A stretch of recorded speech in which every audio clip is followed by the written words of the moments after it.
ఆరోగ్యం అంటే natural food. Nature మంత్ర ఇప్పుడే మీ ఇంటికి తెచ్చుకోండి.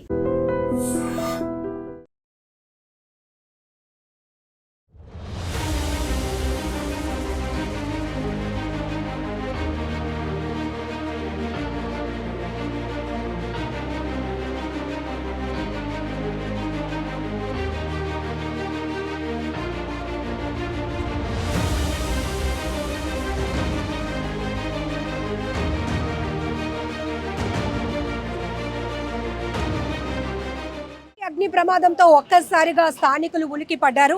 ఇక్కడ 5 అంతస్తుల భవనంలో జరిగినటువంటి అగ్ని ప్రమాదాన్ని నిజంగా వీళ్ళ సర్వీస్ కి ఎన్ని మాటలు చెప్పినా చాలా తక్కువే. ప్రాణాలు రిస్క్ లో పెట్టి మరి ఆ విపత్తుల్ని కంట్రోల్ చేయటంలో వీళ్ళ పాత్ర చాలా కీలకం. ఏంటి అసలు ఇన్సిడెంట్ గురించి చెప్పండి. మేము వచ్చేసరికి చాలా దారుణంగా ఉంది పరిస్థితి. అయితే కింద సెల్లార్లో కార్లు ఎక్కువగా ఉన్నాయి. చాలా మంటలు, విపరీతమైన పంటలు, దట్టమైన పొగలతో చాలా వ్యాపించి ఉన్నాయి. మా బాబు మోహన్ బాబు మా సారు బియ్య సెట్ వేసుకొని లోపలికి వెళ్ళి రెస్క్యూ చేయడం జరిగింది. చాలా కార్లు కూడా మనకి, బైకులు కూడా కాలిపోయిన పరిస్థితి. వెళ్ళి చూసేసరికి చాలా బ్లాస్ట్ అయిపోయే పరిస్థితి కూడా, చాలా ఆనవాళ్ళు పెద్ద పెద్ద సౌండ్స్ కూడా వచ్చాయి. ఈ విధంగా మీరు రెస్క్యూ చేయడం జరిగింది మా సిబ్బందితో పాటు. Thank you. మీరు వెళ్ళినప్పుడు సెల్లార్లో ఎన్ని వెహికల్స్ ఉన్నాయండి? సెల్ల వెహికల్స్ అంటే సుమారుగా ఒక 20 వెహికల్స్ ఉంటాయండి. 4 వీలర్స్ అండ్ 2 వీలర్స్ కలిపి.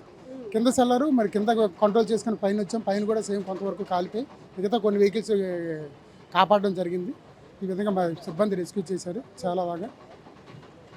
క్యాజువాలిటీస్ అయితే లేవు, థ్యాంక్ గాడ్. బట్ పెద్ద డ్యామేజ్ జరిగి ఉండాల్సింది. బట్ మీరు ఇమీడియట్గా రెస్పాండ్ అవ్వడం, లోపలికి మీరు ఫస్ట్ వెళ్ళారు అని చెప్తున్నారు. ఏం జరిగింది? ఫైర్ కాల్ ఇలా వచ్చిన వెంటనే స్మోక్ ఎక్కువ వస్తుంది మేడం.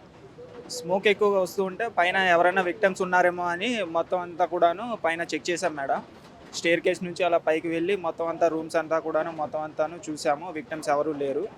తర్వాత కిందన సెల్లార్లోకి వచ్చాము. సెల్లార్లోకి వచ్చాక సీట్ ఆఫ్ ఫైర్ ఎక్కడ అనేది చూసాము. చూసిన తర్వాత కిందన ఏంటి అనేది లోకల్ పర్సన్స్ని వాళ్ళని అడిగి తెలుసుకున్నాము. సార్ లోపల కార్లు ఉన్నాయి, తర్వాత గ్యాస్ సిలిండర్స్ కూడా ఉన్నాయి సార్ లోపల అని చెప్పారు. అయితే ఆ సిచ్యువేషన్ చూసుకొని మేము వెంటిలేషన్ చేసుకుంటూ అటువైపు ఫైర్ ఫైటింగ్ చేసుకొని వచ్చామండి టీం అంతా కూడాను. కార్లు కూడాను ఫుల్ డ్యామేజ్ అయ్యాయి. ఒక్కొక్కటి ఫైర్ అవుతూ వచ్చాయి. వాటన్నిటిని కూడాను ఫోమ్తో మేము పుటప్ చేసాము. ఆ విధంగా మొత్తం కొన్ని కార్లు అయితే మొత్తం మా ఫైర్ బ్రిగేడ్ కూడాను అందరు కూడాను కార్లు బయటికి తీసుకొని వచ్చారండి. కొంతమంది ఓన్గానే కీస్ అంతా కూడా లోకల్ వాళ్ళు ఇచ్చారు. ఇక్కడ వాళ్ళ కీస్, కార్ కీస్, ఓనర్స్ వాళ్ళందరూ కూడాను వచ్చి. సో ఎన్ని అవర్స్ నుంచి ఈ రెస్క్యూ ఇంకా ఇప్పటికీ కూడా కొంతవరకు వస్తూనే ఉంది? అవును మేడం, బాగా లోపలికైతే ఫైర్ ఫైటింగ్ చేయడానికి కూడాను అవకాశం లేని విధంగా ఉండేది. మేము బిఏ సెట్ వేసుకొని వెళ్ళి ఫైర్ ఫైటింగ్ మేము చేసామండి. రిస్క్తోనే కూడుకున్నది. ఫస్ట్ జిమ్ నుంచి లేడీ కాల్ చేసినప్పుడు ఆమె ప్యానిక్ ఎట్లా ఉంది? ఎందుకంటే జిమ్లో అప్పటికే జనాలు కూడా ఉన్నారు. అదేనండి, ఒకేసారి వాళ్ళు ఈ స్మోక్ అదంతా చూసేసరికి సిచ్యువేషన్ మొత్తం అంతా కూడా ఇప్పుడు లోపల జిమ్లో ఉన్న వాళ్ళందరూ కూడా ప్యానిక్కి గురయ్యారండి. వెంటనే మాకు సమాచారం అందడంతోనే మేము వెంటనే ఈ సిచ్యువేషన్లోకి వచ్చాము. సో జనరల్గా ఈ ఫైర్ ఫైట్ అనేది 2 సెల్లర్స్లో ఇప్పుడు మీరు చేయాల్సి వచ్చింది. 2 సెల్లర్స్ ఉన్నాయని కూడా డిఎఫ్ఓ. ఎస్ మేడం, 2 సెల్లర్స్లో కూడాను మొత్తం ఫైర్ అంతా కంట్రోల్ చేసాము. రియల్లీ మనం ఎన్ని మాటలు చెప్పినా తక్కువే. విపత్తులు జరిగినప్పుడు, భారీ అగ్ని ప్రమాదాలు జరిగినప్పుడు ఈ వారియర్స్ వాళ్ళ సర్వీస్ ఎలా ఉంటుంది అంటే కనుక చూడటానికే వణుకు పుడుతుంది. ఎందుకంటే అంత ఎత్తున ఎగసి పడుతున్న అగ్ని కేలల ముందు వెళ్ళాలంటేనే మనం జనరల్గా భయపడిపోతాం. అఫ్కోర్స్ అది వాళ్ళ డ్యూటీ అయినప్పటికీ కూడా ప్రాణాలు తెగించి ఎలాంటి ప్రాణ నష్టం జరగకూడదు, ఎక్కువ శాతం ఆస్తి నష్టం జరగకూడదు అని ఒకే ఒక థీమ్తో, ఒకే ఒక కాన్సెప్ట్తో సో వారందరూ కూడా యుద్ధ ప్రాతిపదికన చేసినటువంటి సర్వీస్ వల్ల ఈరోజు విశాఖలో పెద్ద ప్రమాదమే తప్పిందని చెప్పొచ్చు. ఇసుకతోట జంక్షన్లో ఉన్నటువంటి ఈ చూస్తున్నారుగా 5 అంతస్తుల బిల్డింగ్, 2 సెల్లార్లో ఒక్కసారిగా అగ్ని కేలలు ఎగసి పడ్డాయి. హుటాహుటిన చేరుకున్నటువంటి ఫైర్ సిబ్బంది మొత్తం 10 ఫైర్ ఇంజన్లతో పాటు ఇక్కడికి చేరుకొని పూర్తిగా మంటలను అయితే అదుపు చేశారు. కానీ ఎగసి పడుతున్న ఈ దట్టమైన పొగ మంచు చూసి జనాలు కూడా వేలాదిగా ఇక్కడికి తరలి వచ్చారు. ఎందుకంటే ఇంత పెద్ద ప్రమాదం సిటీ నడిబొడ్డున జరుగుతుందంటే ఏం జరుగుంటుంది, ఎంత నష్టం జరిగిపోయి ఉంటుంది అని ప్రతి ఒక్కరు ప్యానిక్కి గురయ్యారు. సో డిఎఫ్ఓ ఏడిఎఫ్ఓ గారు వరప్రసాద్ గారు ఆధ్వర్యంలో ఈ టీం అంతా కూడా గంటల పాటు శ్రమించి పూర్తిగా ఈ అగ్ని ప్రమాదాన్ని అదుపులోనికి తీసుకొచ్చారు. సార్తో ఒకసారి మాట్లాడదాం, ఎంతమంది టీం పార్టిసిపేట్ చేశారు. Sir really great job sir, ఎందుకంటే మేము చూసాం దగ్గరుండి, ఐ విట్నెస్ మేమే. ఎందుకంటే చాలామంది సిక్ అయినప్పటికీ కూడా ముందు ప్రమాదాన్ని అదుపులోనికి తేవాలి అనేది మీ కాన్సెప్ట్. ఏం జరిగింది అసలు? థ్యాంక్ యూ అమ్మా, thank you for your compliments. యాక్చువల్గా 7 o'clockకి మాకు కాల్ వచ్చిందమ్మా. ఫైర్ కాల్ వచ్చిన తర్వాత నాకేంటంటే ఒక లేడీ ఫోన్ చేశారు. జిమ్లో అని మేము ఒక ఇంచుమించు 20 to 25 మంది వరకు చిక్కిపోయి ఉన్నాయండి, ప్రాణభయంగా ఉంది, ఊపిరి ఆడట్లేదని చెప్పడం జరిగింది. సో మేము వెహికల్ టర్న్అవుట్ ఇచ్చేస్తూ నేను ఆవిడకి సలహా ఇవ్వడం జరిగింది. మీరు ఇమీడియట్గా మీ దగ్గర ఉన్న జిమ్లో ఉన్న ఎక్విప్మెంట్, మీ డంబల్స్ అవి ఉంటాయి కదమ్మా, వాటితో మీరు ఆ గ్లాస్ బ్రేక్ చేసుకోమన్నా. సో దట్ ఏమవుతుందంటే మనకి ఈ ఉన్న స్మోక్ అంతాను బయటికి వెళ్తుంది.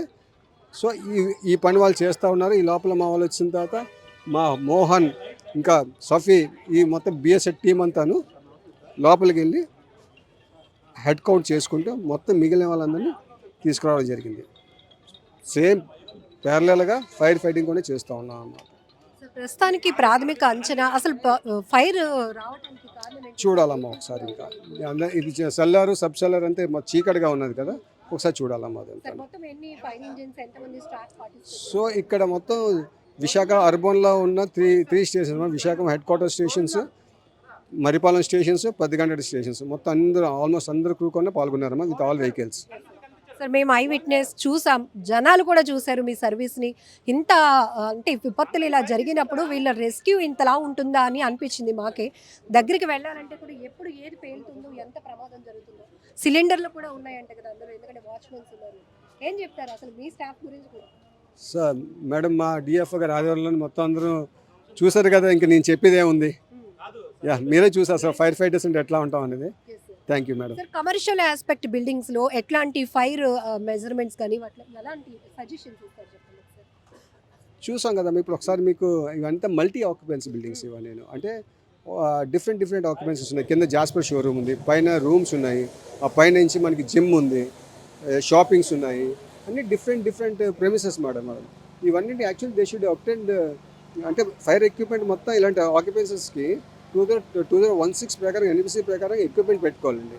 ప్లస్ ఎక్విప్మెంట్ పెట్టుకొని ఇవన్నీ కానీ యాక్టివేట్ అయ్యి ఉంటే ఇంతవరకు వచ్చేది కాదు కదా. సో ఇమీడియట్గా మీరు వాళ్ళకి కూడా ఫోన్లో డైరెక్ట్ చేసే అవకాశం కూడా ఉంటుంది కదా సార్? అవునమ్మా, థ్యాంక్ యూ. సో ఇది మొత్తానికైతే ప్రమాదం పూర్తిగా అదుపులోనికి వచ్చింది. అగ్ని కేలలు పూర్తిగా అదుపులోనికి రావడంతో అంతా కూడా ఊపిరి పీల్చుకున్నటువంటి ఘటన. సో ఏది ఏమైనా విశాఖ ఫైర్ సిబ్బంది చేసినటువంటి సర్వీస్కి మాత్రం రియల్లీ హ్యాట్స్ ఆఫ్ చెప్పాల్సింది. మాకు యాక్చువల్గా జిమ్లోంచి ఒక లేడీని మాకు ఫోన్ చేశారు, మేము ప్రాణాపాయ స్థితిలో ఉన్నాము, జిమ్లో ఇంచుమించు 25 మంది వరకు లాక్ అయిపోయి ఉన్నాము, మొత్తం ఫోన్ మొత్తం స్మోక్తో నిండి ఉంది, మమ్మల్ని రక్షించండి అని.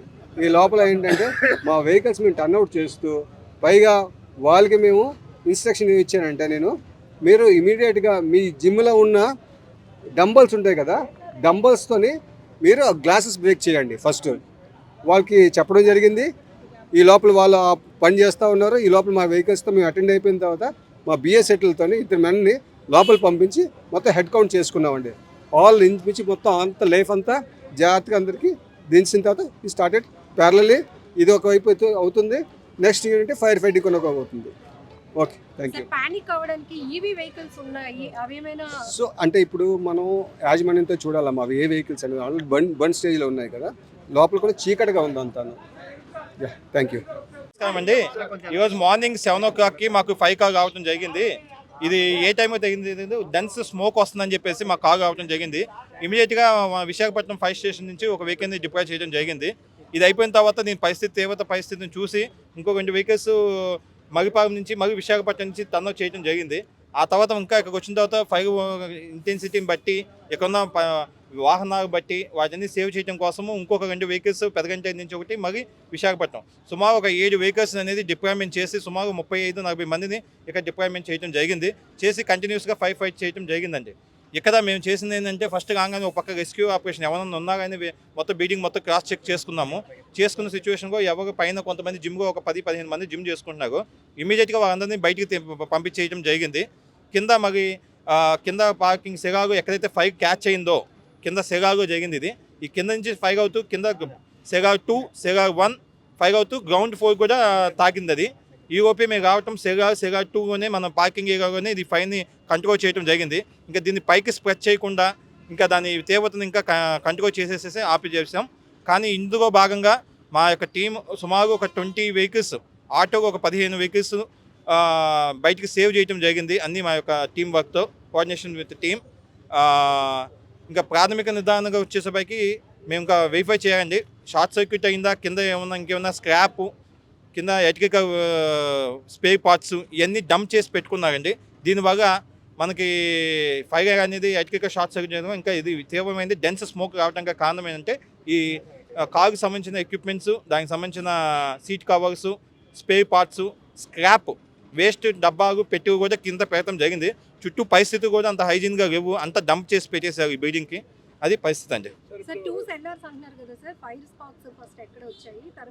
సెగా 2 వచ్చే అవకాశం ఉందండి, అక్కడే డంప్ చేసి ఉంది. ఇది ఇక్కడ ఏంటంటే దాని నుంచి పైకి స్ప్రెడ్ అవడం జరిగింది.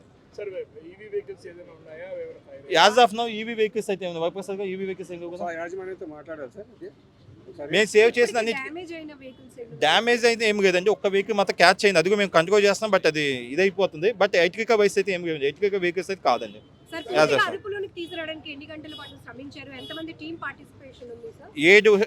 3 స్టేషన్ నుంచి 3 ఏరియా ఫోర్సు, ఒక 35 మంది ఫైర్ మెన్, నేను ఇక్కడికి వచ్చేసి సముష్టి కృషి చేసేసి ఫైన్ కంట్రోల్ చేయడం జరిగిందండి.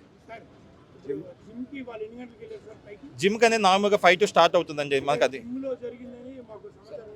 జిమ్ పైన కదండి. నో ఇప్పుడు 5 కింద నుంచే వచ్చిందండి. ఎందుకంటే 5 కింద నుంచి వస్తాయి కాబట్టి జిమ్ నుంచి వస్తే పైకే కదా 5 స్క్రాప్ అంతా సెగాగో. ఈవీ స్టేషన్స్ ఏమి ఇవ్వండి, ఒకసారి మేము వెరిఫై చేయాలి. 5 మీగా చూస్తున్నాం కదా, స్మోక్ డెన్స్గా వస్తుంది. మేము ఇంకా ప్రాథమిక నిర్ధారణకి ఎలక్ట్రికల్ షార్ట్ సర్క్యూట్ మేము అనుకుంటున్నాము. ఇంకా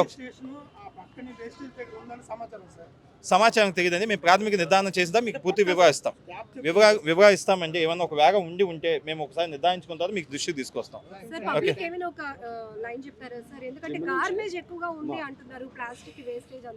ఇది మేము చాలా చెప్తున్నామండి.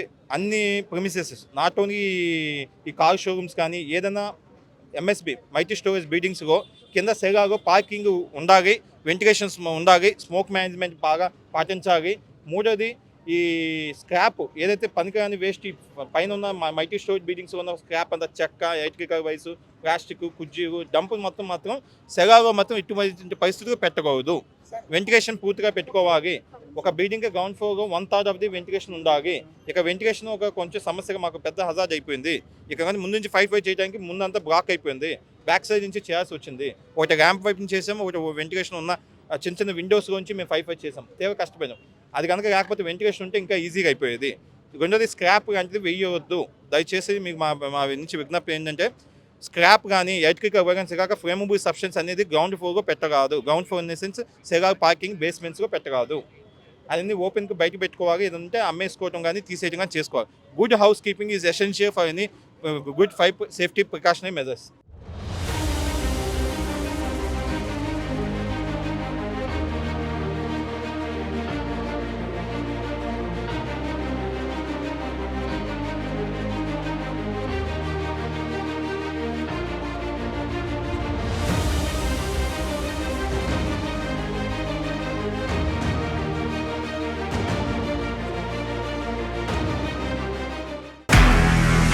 నిజంగా ప్రస్తుతం ఉన్నటువంటి సమాజం దేనికి ప్రయారిటీ ఇస్తుంది? ఆర్థిక సంబంధాల చుట్టూ మాత్రమే తిరుగుతుంది. మళ్ళీ ఎన్నికలంగానే చాలా విరక్తి కలుగుతాం.